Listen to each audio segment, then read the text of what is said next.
Happy Friday, everybody. Chiney Ogwumike in for Jalen Rose. Chiney, thank you so much for doing the show today. Thank you for having me, buddy. And I'm so glad that you are on the show because sometimes things happen in sports that you can really only understand and explain if you played the game. And for that, we need you to take us behind the curtain.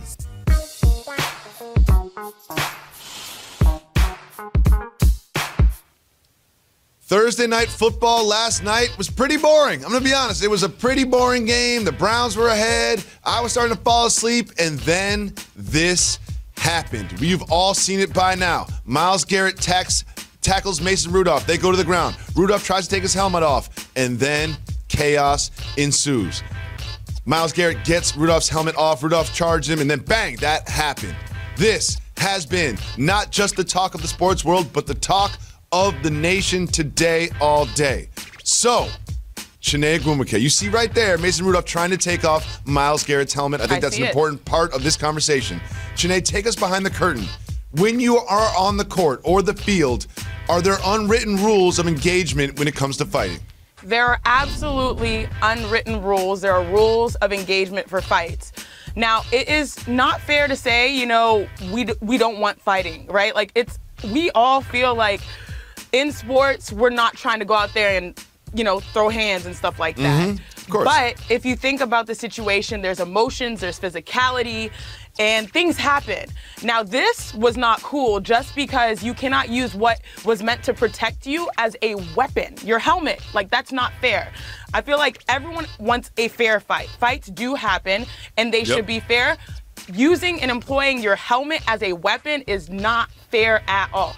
Granted, there's cause and effect. Mason Rudolph trying to rip off the helmet and charging after Myles Garrett, that's cause. But the effect, yes, you can lose your mind out there, but this is where it becomes unfair when you use that helmet as a weapon. And I have seen fights. I have seen unfair fights. And our whole team recognized that they were unfair. Catching someone off guard when they're not looking, when they're not prepared.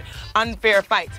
Fair fights are when it's a level playing field. You throw that helmet down and then you can sort of scrap, one-on-one. When it's a double team, that's when it becomes unfair. But yeah, this was something you don't want to see, but it did get my eyeballs on the game. It did. And I think there's a couple things that we need to say here. With Myles Garrett, he does have an impulse control problem. He's a bit of a habitual line stepper. This is not new for him, which I think will be taken into consideration when the league decides to suspend him, which they will. Because Myles Garrett has kind of played past the whistle a few times in his short career, and this is one time that it was. That being said, Mason Rudolph tried to rip his helmet off. And I feel like if Mason Rudolph never tries to rip off Myles Garrett's helmet, Myles Garrett never tries to rip off Mason Rudolph's helmet. Do you think that's fair to say? Yeah, I absolutely agree. But at the same time, things happen. I think you have to sort of remember time and place. Yes, he did something foul to you. You should not escalate to that level. It's fine to fight, but to use your helmet and to launch it at his head, and he's had a concussion issue before. To me, that's out of bounds, flagrant 2, double ejection, you're out of there. And I think that's what everyone's saying. He's going to be out of there for likely the rest of the season. I think that's a really good point. Now, Chiney, you're taking us behind the curtain. We haven't played professional sports, and you have. What do you do when you see your teammate engaged in a fight? You know what? Okay, so it's different. I have two things. I play with my sister. So if my sister's in a fight, I'm automatically going in there. But if it's not my sister, even though all my teammates are my family, you let them go one-on-one. So, there's a fairness to this. Y'all remember that Brittany Griner situation where she was chasing after Christina Nigwe in the WNBA? I feel like there's such thing as a valiant L. You can go into a fight knowing you're going to lose and take an L, and you can still be a champ because you went in there and you tried your best. So, there are rules to engagement. There's ways you can still get your street credibility. But, yeah, I get it on the street. If we're friends and you're in a fight, I'm jumping in there. But in sports, you just got to let the matchup play out. Sometimes in fights, you take L's, and that is the reason that my nose is on the side of my face. We're going to move on. Paul George made his debut with the Clippers. He scored 33 points. Not just 33 points, Chiney. 33 points in 24 minutes. Yes. How do you come back after 2 shoulder surgeries and score 33 points in just 24 minutes. I mean, I feel like this was low-key. I know we've been talking about Kawhi Leonard and load management, but this was sort of Paul George load management by missing 10 games because he looked good. He almost looked too good. Like, he was ready. Yes. We're like where were this y'all is a week the plan. ago? We're going to get you playing 70 games this year, maybe 68 instead of 70. But what I really liked about Paul George, I know he had some shine in Indiana as a number one option, but like for a championship team, if he's your number two, that's like the best case scenario. Because like you mentioned, he went 10 for 17, 33 points in 24 minutes. If you can get that kind of low-key, silent killer production, that's what Kawhi normally gives you as your number two option. That's good. Granted, the Clippers lost. Yeah, that stinks against the Pelicans. But if you look at the supporting cast, Montrezl Harrell was giving you almost 30. Lou Will giving you almost 30. These guys are going to be contenders in the end because you have Paul George at number two, Kawhi at number one, plenty of bench production. So this is a team that even though they took an L today, it's like they're building their chemistry and getting all the pieces healthy at the right time, and that'll become May, June.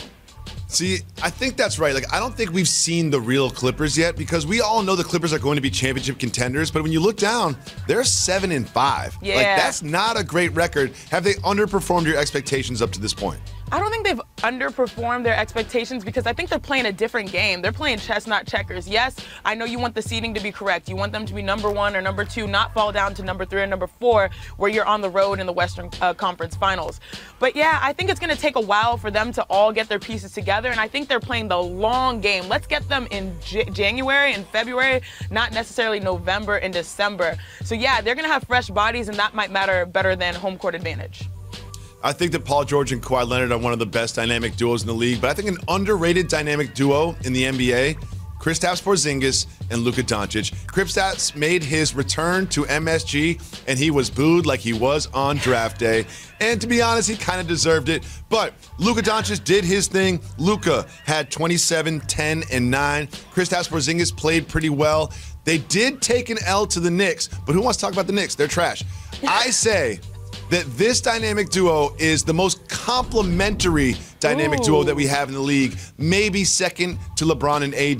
Do you think that they are one of the most complementary dynamic duos? I would flip-flop that. I would have AD and LeBron James ahead of them just because their pick-and-roll game cannot be guarded. Everyone did not really expect LeBron James to average a triple-double almost and lead the league in assists. He's doing that not from the shooters, what we expected, right, with like Danny Green shooting and Kuzma finally out there shooting from the outside. He's doing it with the pick-and-roll game. But in fairness, so the reason I wanted to watch that Thursday night football game, but I couldn't because of the Knicks Mavs. The game was actually super fun. And I was just saying on Twitter, I was like, man, I really feel for Knicks fans, like, especially this week, the tumultuous nature of the press conference. And then, you know, oh, maybe we're going to fire Coach Fizdale. And then all of a sudden you get a big game, you get Porzingis back, and then they win. Like, what? That for me, it was a roller coaster of emotions for just 1 week. I was like, how do you survive a lifetime of being a Knicks fan? Like, to me, that's just kind of crazy. But they are complementary. Tough. You're correct. I like the matchup, you know, that they pose together. Luka is just tough. He like rattled off three threes from the same spot. Porzingis had like the best way to end a quarter. He struggled in the first half, then he went in and had this monster dunk to end, you know, the third quarter, and it was sort of like, dang, it's like looking at your ex and like, oh, you look good. It's not fair. So Chiney, I'm gonna call you out live on national television. Okay.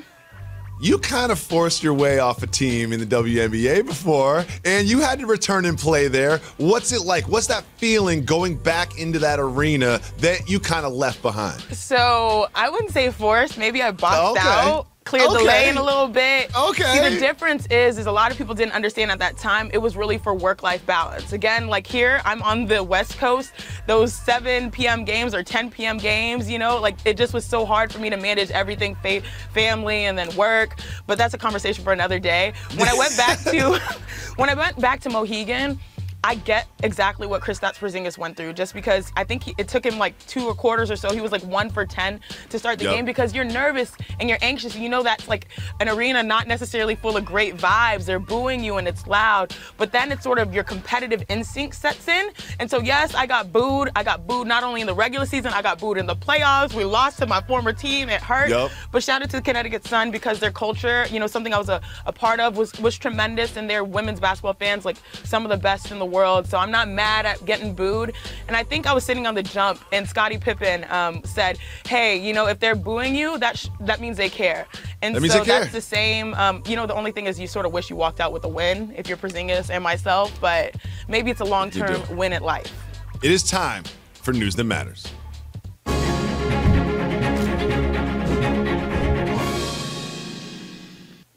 Yale scientists have restored brain functionality inside of pigs that were dead. Chiney Ogwumike, would you like your brain to be brought back to life when you pass away? In my Jalen Rose voice, not gonna be able to know. I don't want those problems. Not gonna be able to know. I don't want those problems. I really don't. Like, you know, God grant me, please, a long life, but don't bring me back and then just activate my brain just for, like, scientific tests. And it's a pig. Like, I know. No. Those pigs aren't the only things that have been brought back to life. So has Carmelo Anthony's career. We'll discuss that right after this. Jalen Jacoby is brought to you by Geico. 15 minutes could save you 15% or more on car insurance.